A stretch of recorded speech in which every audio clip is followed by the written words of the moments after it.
Poucas coisas são capazes de demonstrar tão bem a ineficiência do Estado como o caso da ciclofaixa no Piauí. Este é o Visão Libertária, sua fonte de informações descentralizadas e distribuídas. Esse artigo foi escrito por Quintessência, revisado por historiador libertário e narrado por Coreia com K. O Brasil não cansa de nos surpreender. Quase todo dia temos alguma notícia que beira o inacreditável, relacionada a algum canto desse imenso país. A bola da vez foi o Piauí, o quarto estado mais pobre do Brasil, atualmente governado pelo professor petista Rafael Fonteles. Certamente, você já ouviu falar desse caso. O governo estadual construiu uma ciclofaixa no meio de uma rodovia bastante movimentada.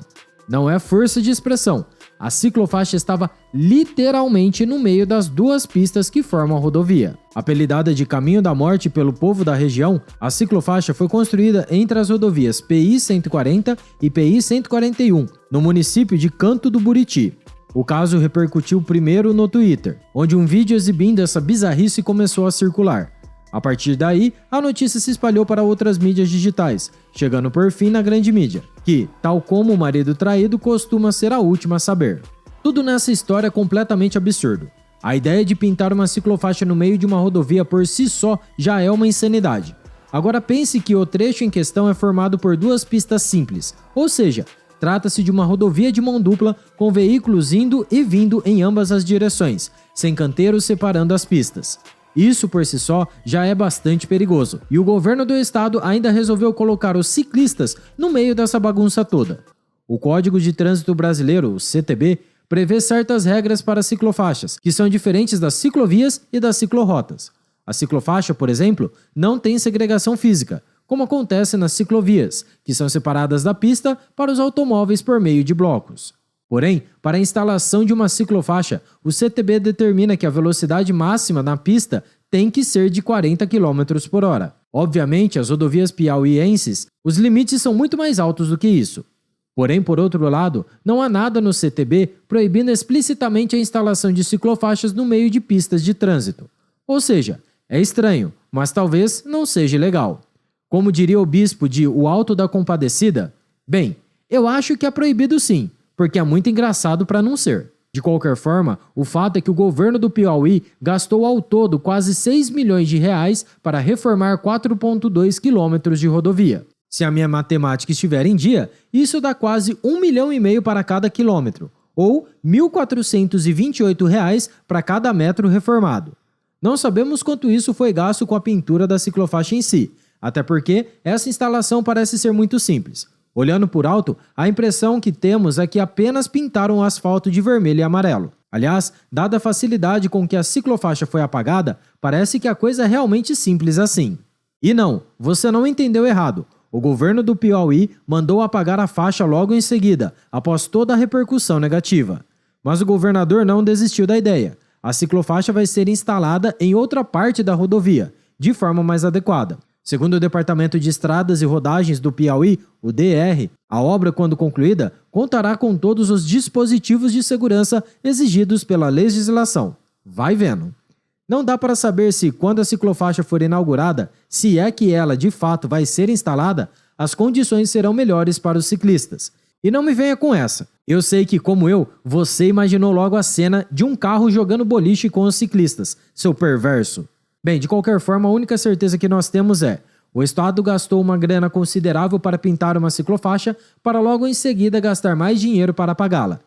E se sua promessa estiver correta, vai gastar mais grana ainda para pintá-la novamente em outro lugar. Poucas coisas demonstram tão bem e de forma tão clara o funcionamento do Estado.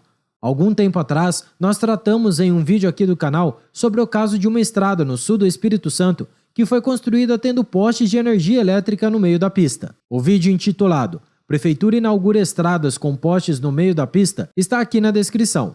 Mas você não precisa ir tão longe assim. Na certa, existem exemplos semelhantes a esse aí mesmo na sua cidade.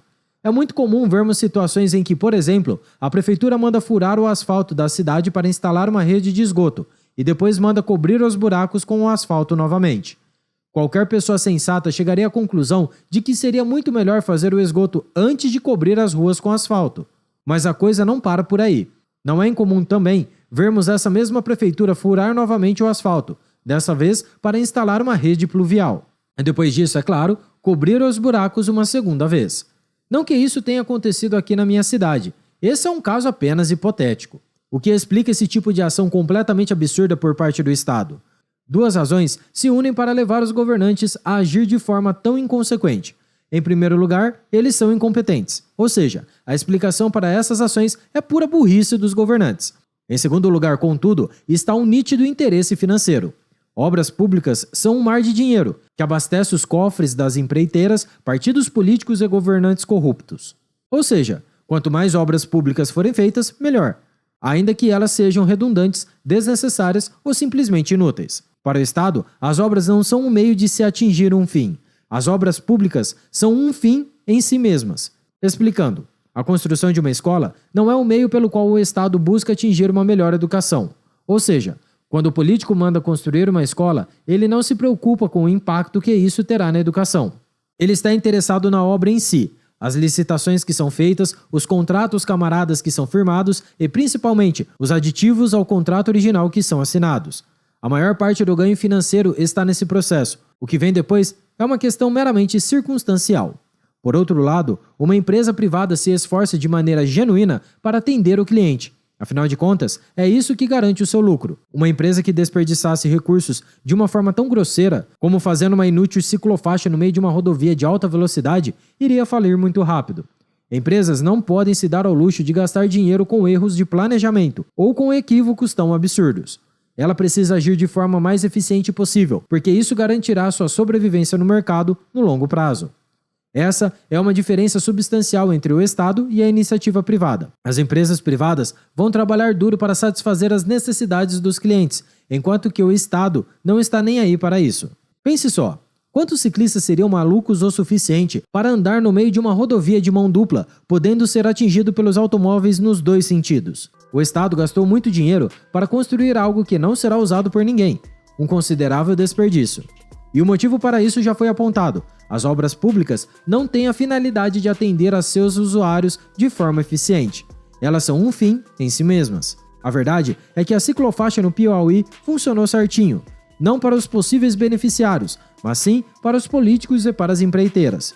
Essa é uma típica obra estatal, que é feita, desfeita e depois feita novamente. São muitas possibilidades de ganhos envolvidos nesse processo. Poucas coisas são tão eficientes quando o assunto é demonstrar para o grande público a inutilidade estatal.